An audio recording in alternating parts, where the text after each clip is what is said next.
Okay, I'm going to have a go at playing Dagon because I'm going to be reading this story next on my channel.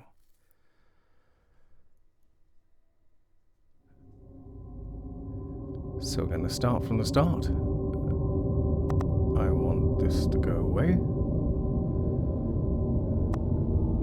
Why is that there? Okay. So this is Dagon. This is a free story game on Steam. And as I'm doing a reading of this story on my YouTube channel, it's coming up 2 stories from now, I thought I might as well play this and experience it. Starting a new game will override, well, yeah. Dagon is a faithful interactive adaptation of H.P. Lovecraft's work, focused on story and atmosphere. You will not find difficult choices, action sequences, or inventory management here, and movement is limited to progressing through locations along with the plot. I am writing this under an appreciable mental strain, since by tonight I shall be no more.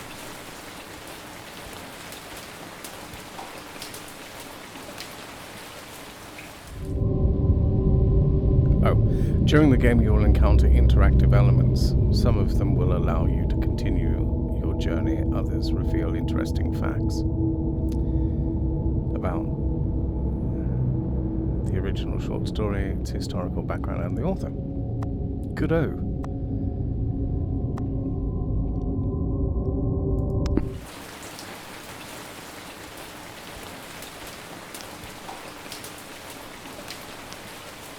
Penniless, and at the end of my supply of the drug which alone makes life endurable, I can bear the torture no longer, and shall cast myself from this garret window into the squalid street below.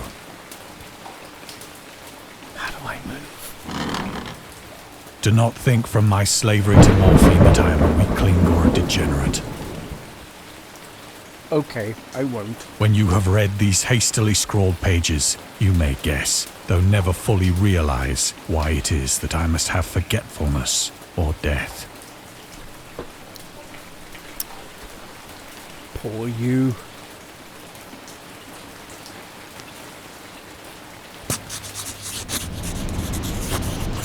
It was in one of the most open and least frequented parts of the broad Pacific that the packet of which I was supercargo fell a victim to the German sea raider.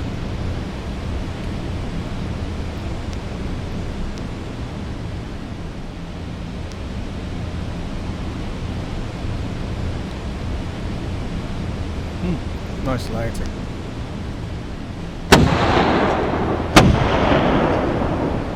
Ow! Ow! The Great War was then at its very beginning, and the ocean forces of the Hun had not completely sunk to their later degradation.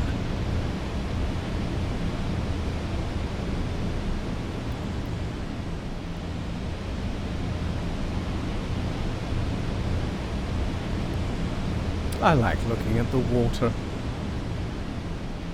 The light on the water.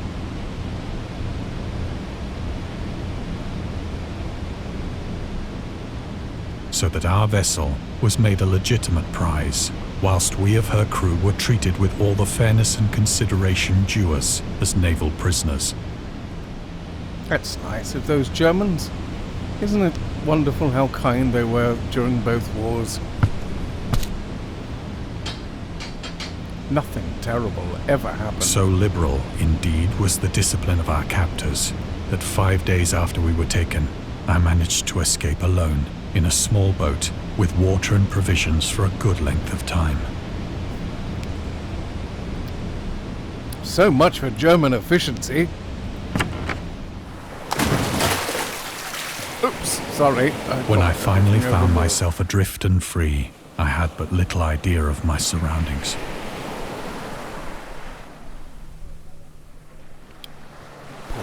You.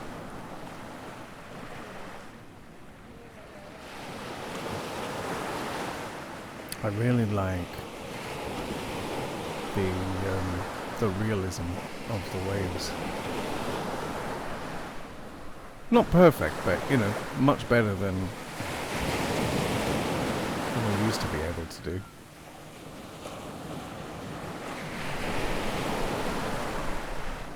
Never a competent navigator, I could only guess vaguely by the sun and stars that I was somewhat south of the equator. Of the longitude, I knew nothing, and no island or coastline was in sight. Oh, crap.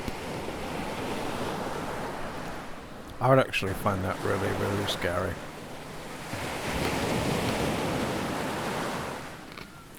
Oh no! What'll we do? I actually don't know what to do. Oh! Let's look at the sun. The weather kept fair, and for uncounted days I drifted aimlessly beneath the scorching sun, waiting either for some passing ship or to be cast on the shores of some habitable land.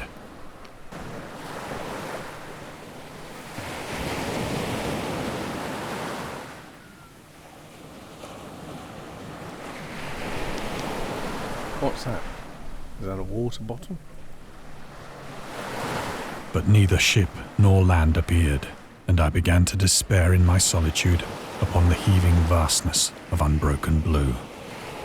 Unbroken? Is this guy an Australian?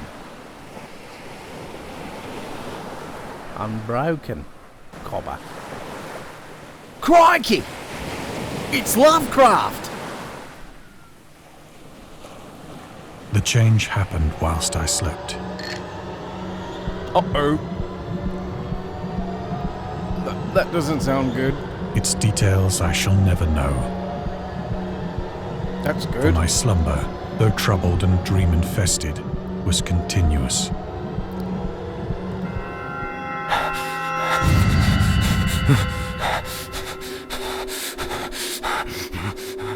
Well, that's unpleasant.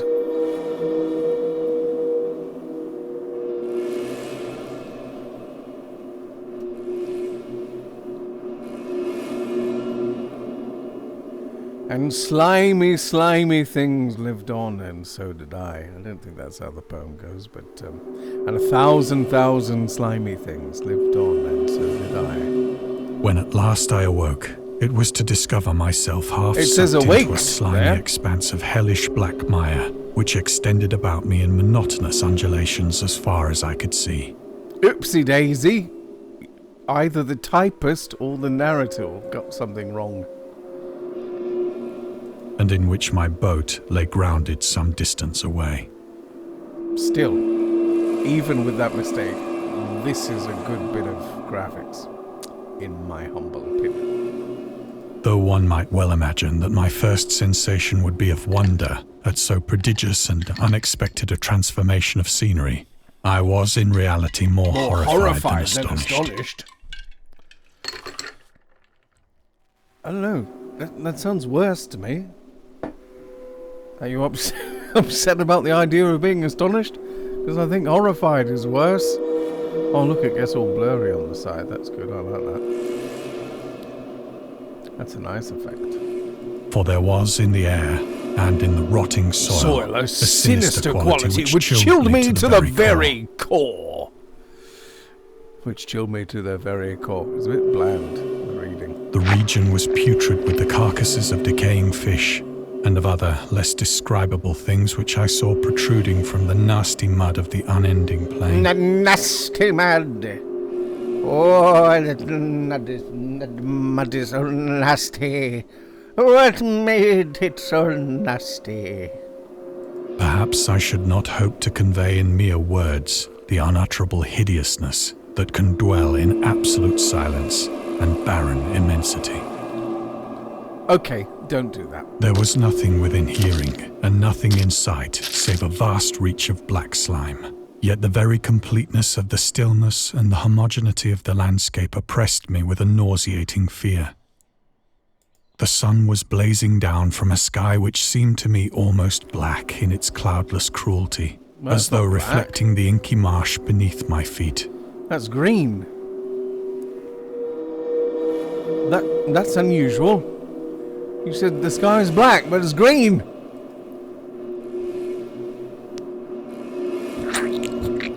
Squelch. As I crawled into the stranded boat, I realized that only one theory could explain my position.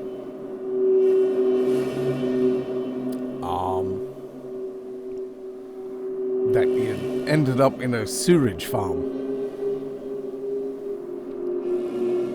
That you turned really small and were actually inside a toilet.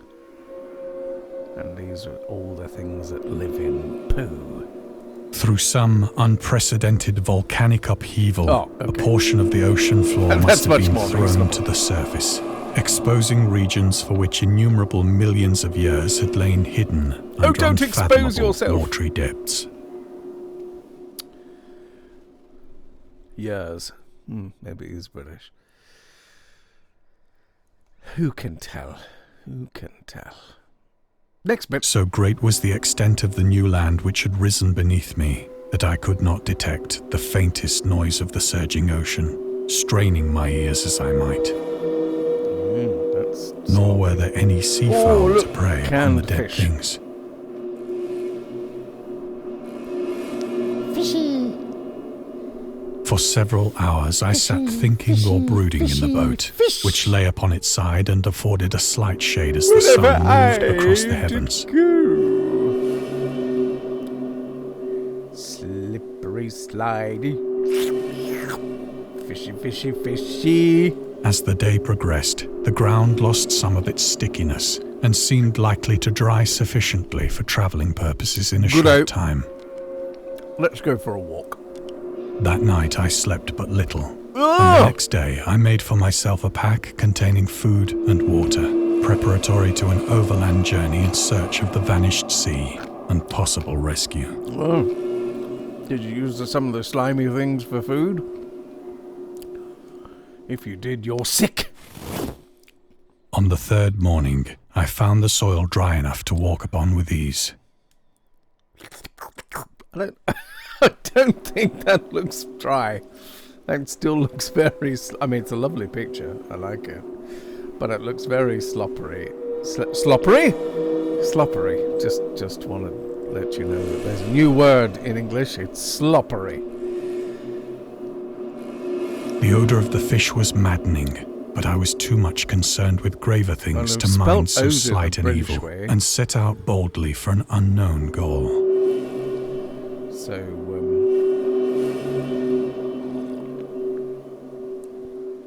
let's boldly go to annoy everyone who thinks it should be go All boldly. day I forged steadily westward, guided by a faraway hummock which rose higher than any other elevation on the rolling desert. Hummock?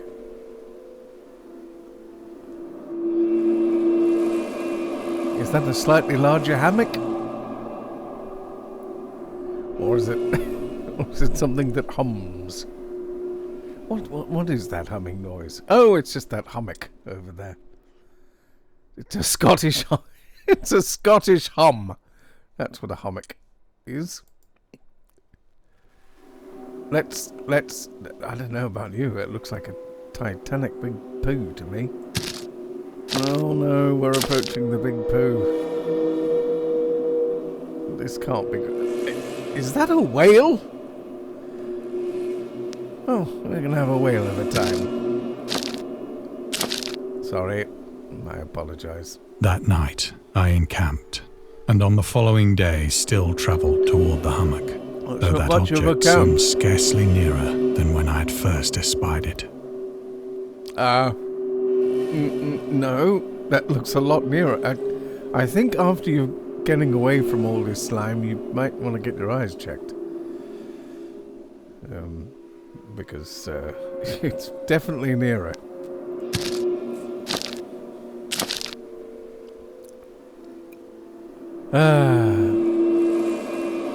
Here we go. By the fourth evening, I attained the base of the mound, which turned out to be much higher than it had appeared from a distance. That's why it took so long to get there, you dumbo. An intervening valley setting it out in sharper relief from the general surface, Right. Too weary to ascend, I slept in the shadow of the hill. Why were we wanting to ascend it again? I know not why my dreams were so wild that night. But ere the waning and fantastically gibbous moon had risen far above the eastern plain. So every time they say gibbous, you have to take a shot with me. So, cheers.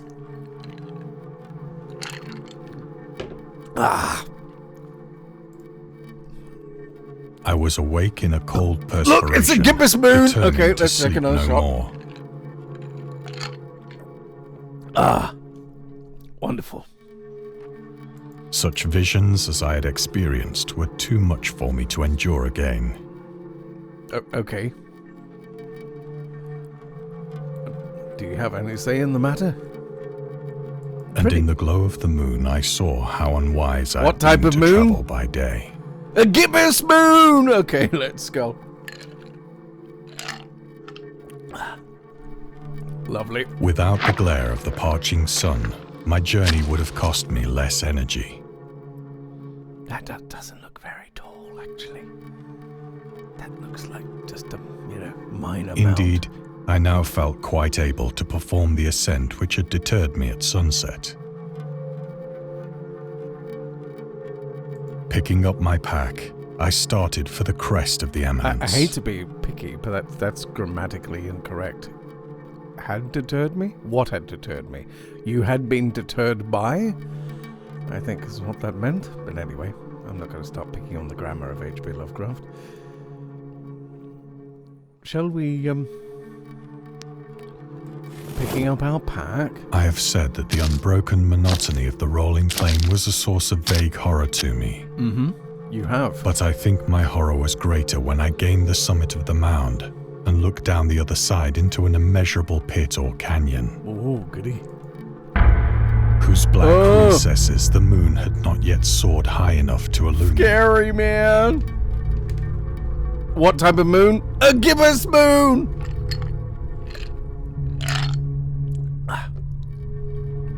I'm not going to make it if we keep going through this. Going at this. I mean, my speech is already slurring. Right. I felt myself on the edge of the world. Yes. Well, maybe you shouldn't tell us that. Maybe you should keep that to your private self, where you feel yourself. I mean, the edge of the world, is that a euphemism for somewhere? I hope not. Peering over the rim into a fathomless chaos of eternal night. Oh, it's a fathomless chaos. Through my terror ran curious reminiscences of Paradise Lost. Because that's often what I think of when I'm terrified. Dante comes straight to mind. And of Satan's hideous climb through the unfashioned realms of darkness. Uh-huh. Oh, look, it's getting... Did it just get lighter? As the moon climbed higher in the sky, it's I a began to gibbous see that moon! the slopes of the valley were not quite so perpendicular as I had imagined. It's getting a little bit too much now. Okay. Oh, we're going to go over Ledges the and side. outcroppings of rock afforded fairly easy footholds for a descent. Oh, dear. Whilst after a drop of only a few hundred feet, the declivity became very gradual. Declivity. Why can't you just say the slope? Flipping Lovecraft. I think he's Urged on by an impulse which I cannot definitely analyze, I scrambled with difficulty down the rocks and stood on the gentler slope beneath. Oh, that's the famous monolith. Okay. 2001, here we come.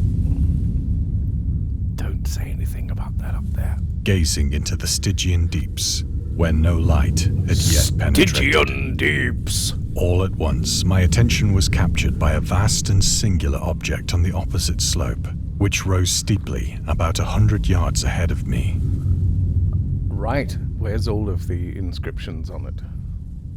I think you've missed that. An object that gleamed whitely in the newly bestowed rays of the ascendant. Oh no! The gibbous moon! Cheers. Please don't say about the moon anymore. I've had enough. Slippery, slidey. That it was merely a gigantic piece of stone, I soon assured myself. Mm-hmm. What did you think it was? But I was conscious of a distinct impression that its contour and position were not altogether the work of nature. Oh, what, you reckon? The big oblong thing? A closer scrutiny filled me with sensations I cannot express. Then don't. For despite its enormous magnitude, and its position in an abyss which had yawned at the bottom of the sea since the world was young, I perceived beyond a doubt that the strange object was a well-shaped monolith. Oh no, it's Hal. Hal's gonna come and get us. Whose massive bulk had known the workmanship and perhaps the worship of living and thinking creatures. Why worship? Dazed and frightened, yet not without a certain thrill of the scientist's or archaeologist's delight, I examined my surroundings more closely. Oh, jumping to that conclusion without any evidence that it had been worshipped doesn't really make you a scientist.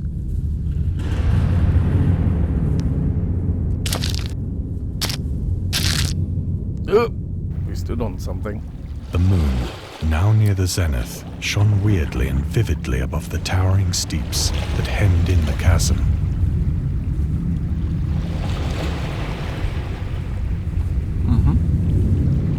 And revealed the fact that a far-flung body of water flowed at the bottom, winding out of sight in both directions and almost lapping my feet as I stood on the slope.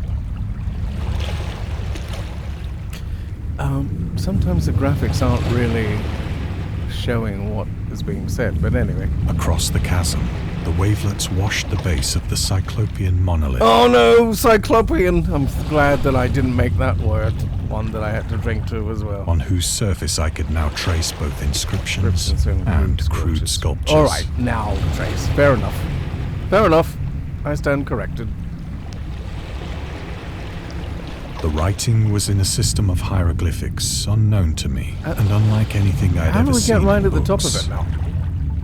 Consisting for the most part of conventionalized aquatic symbols such as fishes, eels, octopi, crustaceans, mollusks, whales, Octopuses, and the like. actually. Octopi is an incorrect plural. Several characters obviously represented marine things which are unknown to the modern world, Yes. but whose decomposing forms I had observed on the ocean-risen plain. Right. It was the pictorial carving, however, that did most to hold me spellbound. Plainly visible across the intervening water, on account of their enormous size, were an array of bas-reliefs whose subjects would have excited the envy of a Doré. I think that these things were supposed to depict men, at least a certain sort of men, though the creatures were shown disporting like fishes in the waters of some marine grotto, or paying homage at some monolithic shrine which appeared to be under the waves as well. Of their faces and forms I dare not speak in detail, Okay, don't. for the mere remembrance makes me grow faint. Grotesque beyond the imagination of a Poe or a Bulwer. Uh-huh.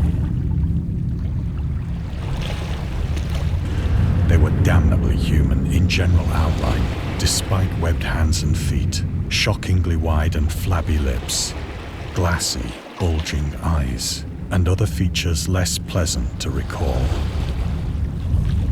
Curiously enough, they seem to have been chiseled badly out of proportion with their scenic background, for one of the creatures was shown in the act of killing a whale, represented as but little larger than himself. I remarked, as I say, their grotesqueness and strange size, but in a moment decided that they were merely the imaginary gods of some primitive fishing or seafaring tribe, Some tribe whose last descendant had perished eras before the first ancestor of the Piltdown or Neanderthal man was born. Neanderthal. It's pronounced Neanderthal. Awestruck at this unexpected glimpse into a past beyond the conception of the most daring anthropologist, How did we get across the water? I stood musing whilst the moon cast queer reflections on the silent channel before me. Oh no. What type of moon? Then, suddenly, I saw it. Uh-oh.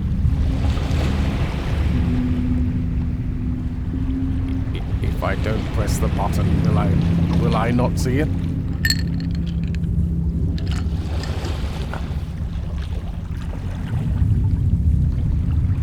I wonder how long it'll let me not push the button. This is quite impressive.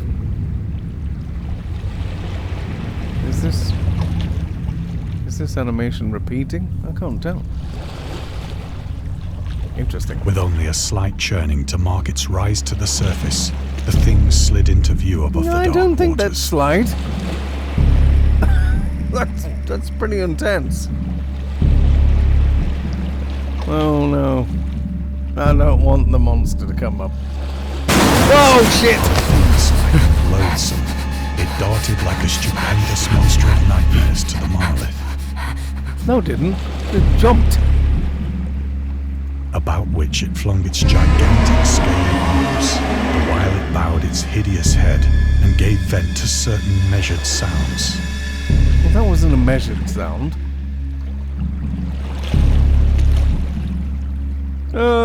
Mummy! I think I went mad then. And my pussycat is coming up onto the desk. Off the desk. Off the desk. Of my frantic ascent of the slope and cliff, and of my delirious journey back to the stranded boat, I remember little. What? So I just went back? Isn't that pretty pointless?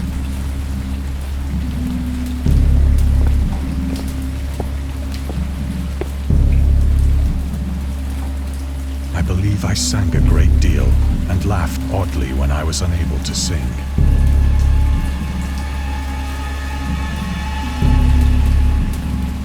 I like how the sky looks like water. That's good.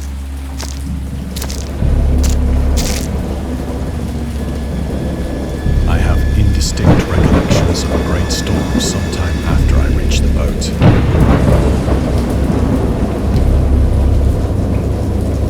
Well, that's good. Oh!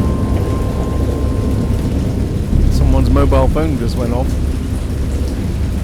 At any rate, I know that I heard peals of thunder and other tones which Peals? nature utters only in her The word is wildest peels! How could you get that wrong?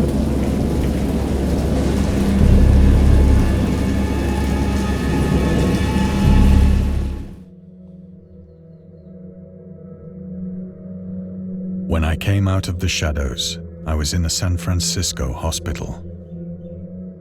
Oh. You could tell that by the roof? Brought thither by the captain of the American ship which had picked up my boat in mid-ocean.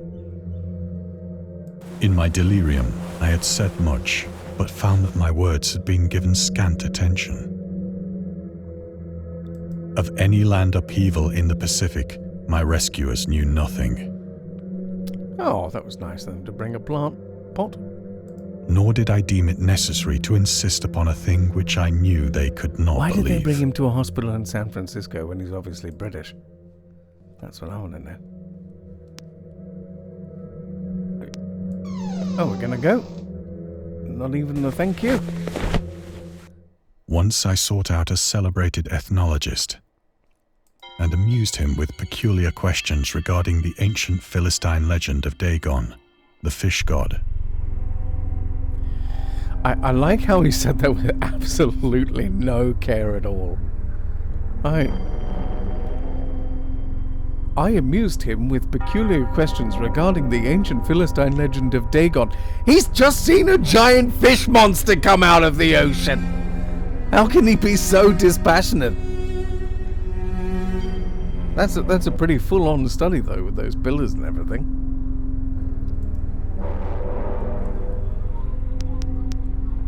Ooh. Dagon was the main deity of the Philistines. Was he? Was he really? Main deity? Are we sure? Worshipped throughout the Middle East as the ancient god of fertility and crops. In Hebrew, the word Dagon was a common noun for grain. The rulers of Akkad, Mesopotamia, is that where we get Akkadians from? I didn't know that. Chose him as the patron saint of their war conquests. He also appeared as the judge of the dead in an Assyrian poem and an underworld prison warder in one of the Babylonian texts. Oh, he gets around. He is often mistakenly taken for a fish god due to the wrong interpretation of his name, as in Hebrew the word dag means fish. Dag? In H.P. Lovecraft's works, Dagon is an underwater deity ruling over the deep ones, a humanoid race with fish traits that resides in the oceans. He is worshipped by a secret cult called the Esoteric Order of Dagon. Yes, and they live in Innsmouth. Good old Innsmouth. One glance was all it took. She gave me the Innsmouth look. Oh, let's go to the bureau. What's over there? A drink? But soon perceiving that he was hopelessly conventional, I did not press my inquiries. Oh, that's right. That's why we're here. Forgot all about that. Ooh, let's steal the book. It's the Necronomicon!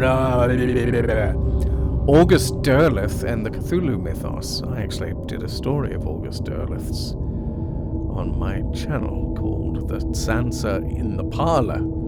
August Derleth was an American writer and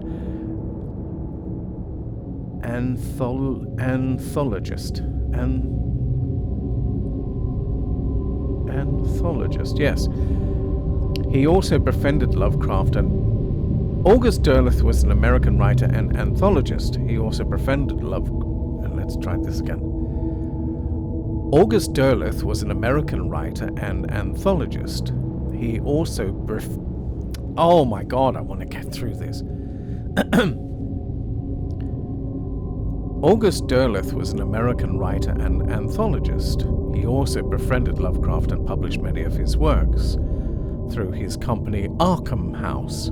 Although he greatly contributed to the popularization of the author's works after his death, he is surrounded by numerous controversies. One of his most questionable decisions involved introducing the good versus evil doctrine. Derleth was a devout Catholic to the Cthulhu mythos, which contrasted with Lovecraft's view of the world and his approach to cosmic horror. As a result, the author's works are often misunderstood and misrepresented in today's culture. It is also worth noting that Lovecraft was never really interested in creating a mythology, and the term Cthulhu mythos was coined by Derleth after the author left the mortal plane. They had a plane? A mortal plane? I wonder what a immortal plane is like. Is that a plane that never runs out of fuel? I don't know. Well, I didn't know that about August Derleth, so that was interesting. Thanks for that little bit of information, a little tidbit, as we say. Where do we go now? I don't know where to go, Mother. I don't know what to do. Look at the door. Can I walk? Maybe I can walk around. Can I? No? Oh, is that over there? Right. I just came from that desk, didn't I? Oh no, it's a clock! Anything but a clock.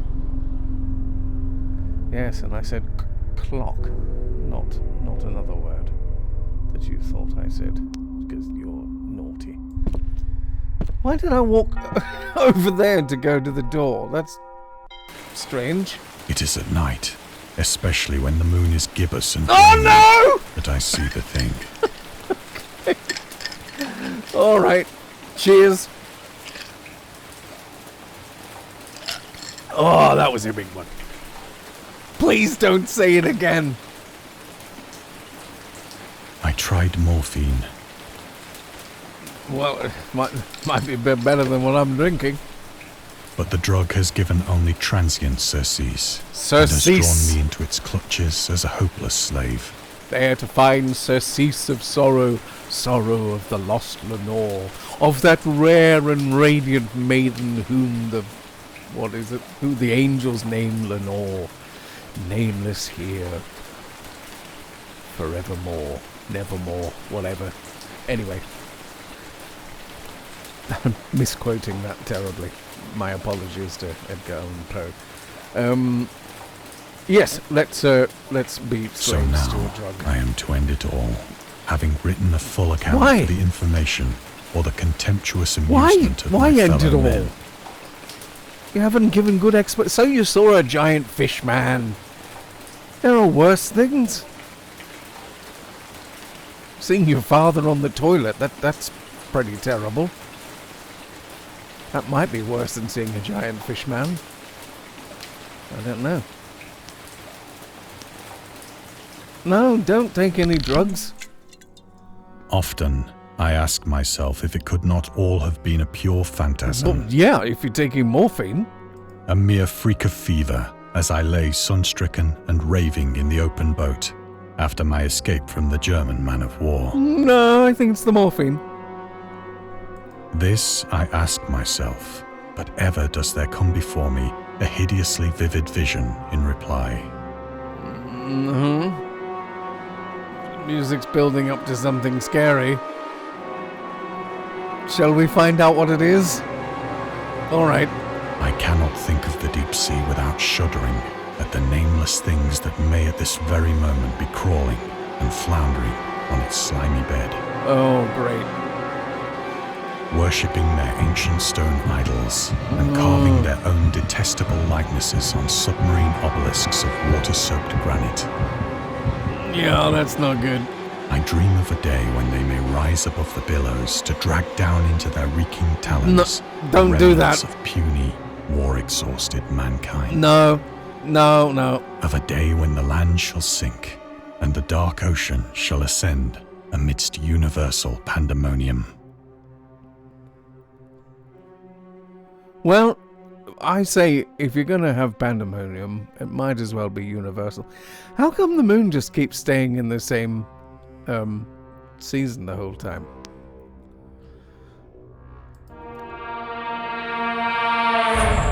Oh, don't blow those trumpets.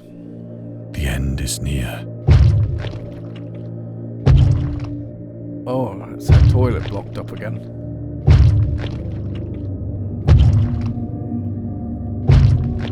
Maybe it's my next door neighbor. So it has quite a weight problem. Oh, no, it's the door. Hello? No, I don't want to see any pamphlets about Jehovah's Witnesses, thank you. I'm quite fine, thank you. I've got my morphine.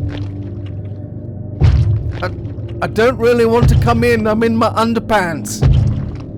I mean, I don't want you to come in. Where I want to come in is an entirely different story. I don't believe I just said that. Anyway. Would you mind going away, please? It really sounds like you've got a water retention problem. Would you mind? I hear a noise at the door, as of some immense slippery body lumbering against it. Is that what it is? Okay.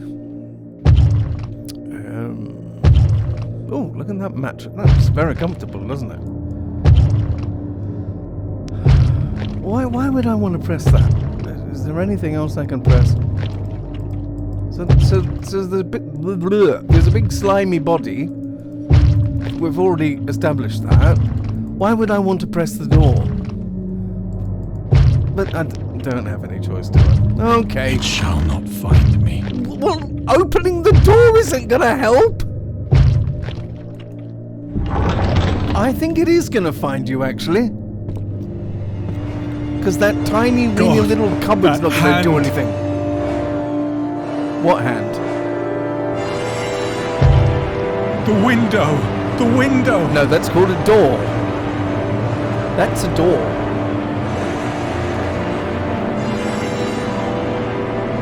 Oh, you mean the window behind me? The one that we're probably gonna jump out of? Ah! Oh, splat. Well, thank you for letting me play. That's very nice. Where's, what's this say?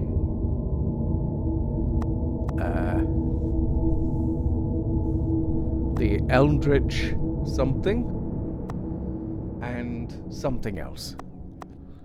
I would like to know who's put all this together, please. I'll go to the leave feedback. Oh. Nominate this game for an award. Yeah, why not? Ah. That's disappointing. But I suppose that's a good idea. It's going to stop people from the Eldritch box. Here's a little treat for all the true cultists out there at DLC. What does that mean? With several Dagon related extras. By buying it, you support our future projects. Maybe I should buy it. How much is that?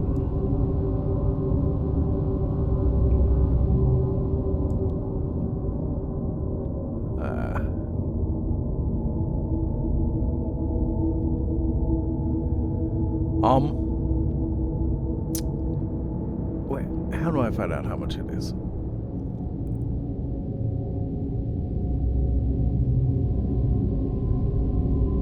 Lordy, tells me how long I've spent. That's not very nice.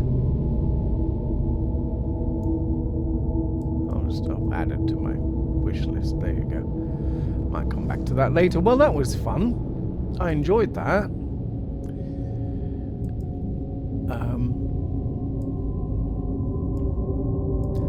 Oh, look! I have no friends. That's pretty much like life, really.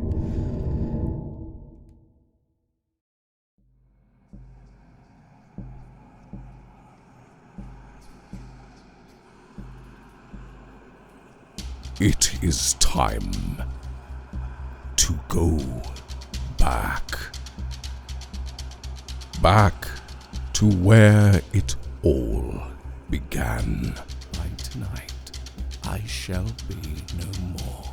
Back to when the world was brutalized in the Great War and ravaged again by the disease that came in its shadow.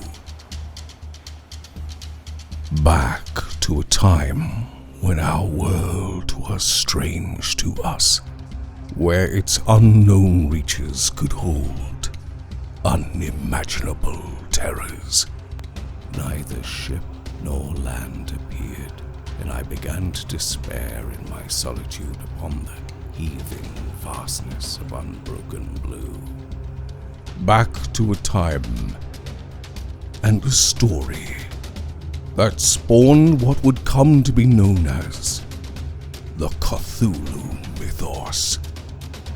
I dream of a day when they may rise above the billows and drag down in their reeking talons the remnants of puny, war-exhausted mankind. Come back to H.P. Lovecraft's classic tale, Dagon. Next time on the Black Dog Chronicles. You'll be scared if you miss it. Like, subscribe, and share.